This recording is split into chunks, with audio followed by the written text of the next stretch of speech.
9, 8, that was your fastest lap of the session. All right, let's take a look at that lap. So this is gonna be second lap, hot lap. I just think that the car is a little bit better there. First lap isn't horrible, but I like second lap. So as we're going in, this is coming to turn 3 of our first lap, coming to the white flag. One thing you want to do with your run up here is you do not want to stay in this top lane for the entire time, because as you get to the exit, you're going to have too much wheel input to get full throttle, and it's going to spin the tires. So what we do is we overslow the car just a tiny bit and then turn the car off the wall around the halfway mark of the corner. I don't need a marker there. I guess I turn it down around this green light right here, but I'm not really thinking about markers or anything. I'm just saying, okay, halfway through the corner, I need to be pointed down. So I go enough brake to turn my car back down, and then I pick up the throttle full, because now I'm able to drive the car fairly straight off the corner. You'll see I have relatively low amount of wheel input, and I'm just going to be trying to go straight here. And it was a little bit loose, but honestly, this wasn't horrible. In a perfect world, I would not get that little loose moment because that's a little bit of momentum I lost. But at the same time, this really was not that bad. It was mostly engaged, so I think we're good to go. So going into turn 1 here, we're going to slow it down.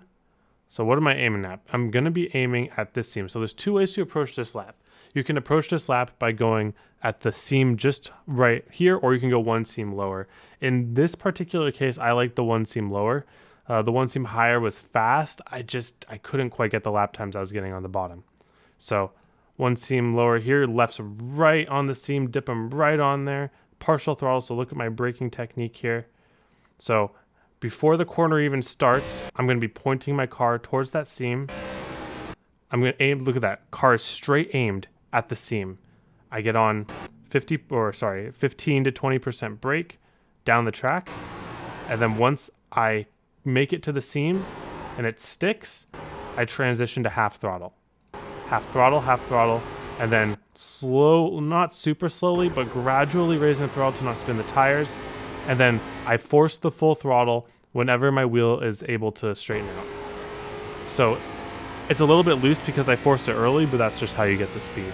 So we'll take a look at that one more time, straight all the way through.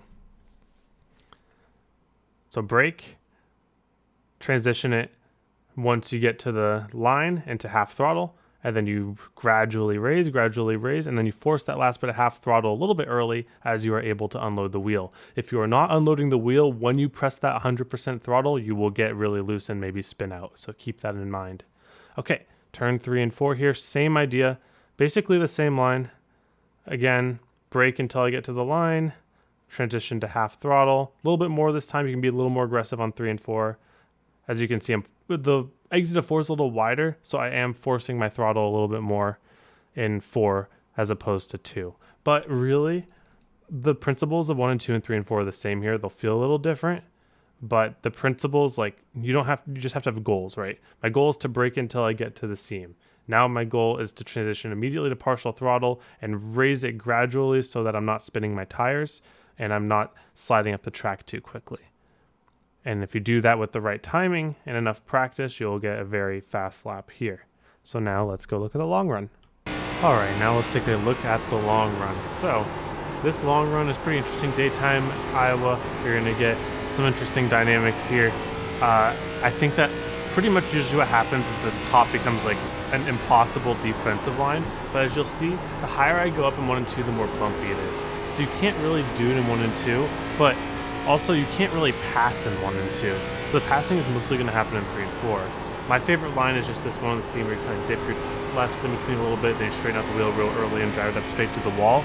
This is the best on tire wear, but what's going to happen here is that the race will just end up moving up top, at least in 3 and 4. And they'll do that because it's just kind of hard to pass. So like if I could run this line up here, it's really hard to clear me coming to the exit 4. So even though this isn't particularly fast, I'm just cutting off the line of the person on the bottom and they just won't be able to pass me. But as we're going along, just straight brake to throttle. See, one of the big things about this track is you do not want to force your full throttle until you're starting to unload your wheel, no matter where you are on the track. So you see I'm straightening out my wheel here so I can like kind of drive up the track like this. And you see I'm driving similar lap times wherever I go on the track. This will make some good multi-groove racing, but passing still isn't super easy because everyone wants the same real estate on exit. So dive bombs are going to be really good in this race because you want to take away that person's exit lane. So as long as you can carry at least a little bit of momentum, don't want to do that. As long as you carry a little bit of momentum on exit, so like let's say I'm dive bombing here. I dive bomb way to the bottom here, and then I kind of park it mid-corner and then just try to get a little bit of momentum on exit. You don't want to get overtaken, or at least you have to set yourself up. So I'll show you one more thing here too. If you're forced to drive on the high side in 1 and 2, you're going to have to run the top, but you can't run the very top. Let's run the very top and see what happens. Oh, I messed up. But anyways, I'm on the top. Do you see, look, you see those bumps, right? You cannot run the top up there. It's just impossible. So what you have to do is you have to find this little patch of track. You have to find this little patch of track right by the seam. The seam that I'm going to be coming right here. You want to be right on this seam, and you will miss most of the bumps. And you can, that's the line you need to drive if you're stuck up top in 1 and 2, or else you're just going to get destroyed. So that line's really good. The later on we get into the run, that seam right there is going to be the line in 1 and 2 and 3 and 4, but you just can't miss it up. You can miss it down. You see here, I'm just gonna drive through the bumps. Still bumpy, but it's like manageable bumpy. And then as we come to this turn, that line also works good in this corner too.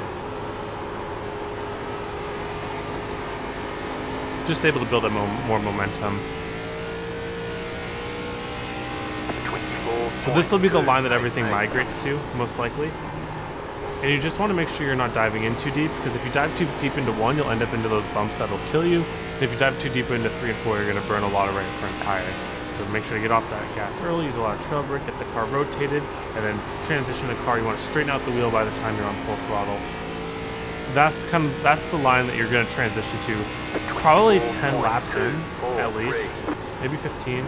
Some people might go up here initially, but you can make the bottom work at the beginning, and that's just some free tire to save, because this does use up a little more than the bottom.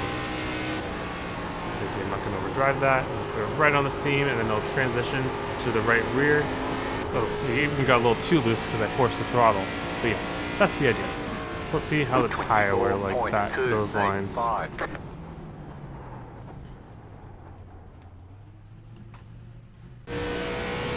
Yeah, 95-95. So you really, the biggest thing about tire wear is you want to make sure that that car transitions to the right rear before you get on the throttle. So you see, let's go back 1 lap because I kind of got a little loose there. So right here, I'm transitioning from the brake. I'm waiting for the car to start rotating down to the bottom, so weight shifting. Then I pick up the throttle, and you'll see throttle, look at the orange tape in the throttle. Throttle up as the orange tape is moving back to the right. One thing has to lead to another there. You can't get on the throttle before that orange tape is moving back. See? Right at the same time as my orange tape is starting to move back to the center, that's when I start raising my throttle. And then I go full throttle and then move the tape towards the center.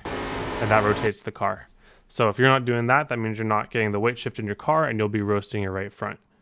All right, thank you all for watching. Hope you have a wonderful day, and I hope to see you all on the track.